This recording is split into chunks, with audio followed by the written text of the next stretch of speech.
HDFC bank के CEO Shashidhar Jagadeesan के खिलाफ FIR दर्ज हुई है, लेकिन क्या यह वाकई में घोटाला है या सिर्फ एक लोन रिकवरी का मामला? आइए समझते हैं असली कहानी। मुंबई के मेहता परिवार ने 8 जून को HDFC बैंक के MD और CEO शशिधर जगदीशन के खिलाफ FIR दर्ज कराई है।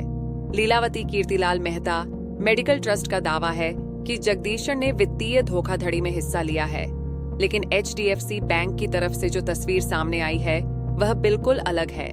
बैंक का कहना है कि यह मेहता परिवार की कंपनी स्प्लेंडर जेम्स लिमिटेड का 30 साल पुराना लोन केस है। 1995 में मेहता परिवार ने कंसोर्टियम बैंकों से लोन लिया था।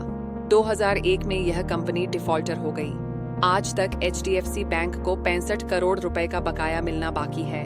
HDFC बैंक ने FIR को दुर्भावनापूर्ण और निराधार करार दिया है। बैंक का कहना है कि यह लोन रिकवरी की कार्रवाई को रोकने की कोशिश है।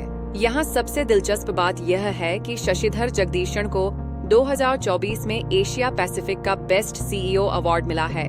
उन्होंने कोविड के दौरान HDFC बैंक का मजबूत नेतृत्व किया है। जगदीशन ने HDFC बैंक के विलय को सफलतापूर्वक पूरा किया। आज HDFC बैंक भारत का दूसरा सबसे बड़ा बैंक है मार्केट कैपिटलाइजेशन के हिसाब से।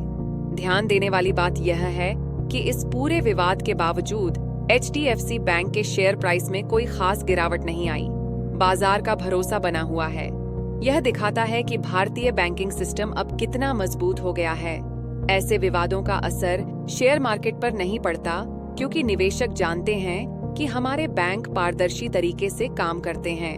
HDFC बैंक ने साफ कहा है कि वे कानूनी रास्ते से अपना पैसा वसूल करते रहेंगे। बैंक अपने निदेशकों और कर्मचारियों की प्रतिष्ठा की रक्षा करेगा।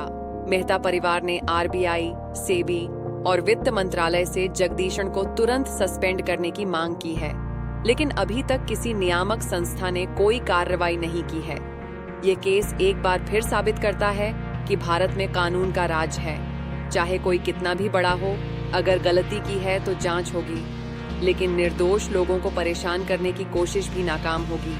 HDFC बैंक जैसी संस्था का मजबूत रुख दिखाता है कि भारतीय बैंकिंग सेक्टर अब दबाव में नहीं आता।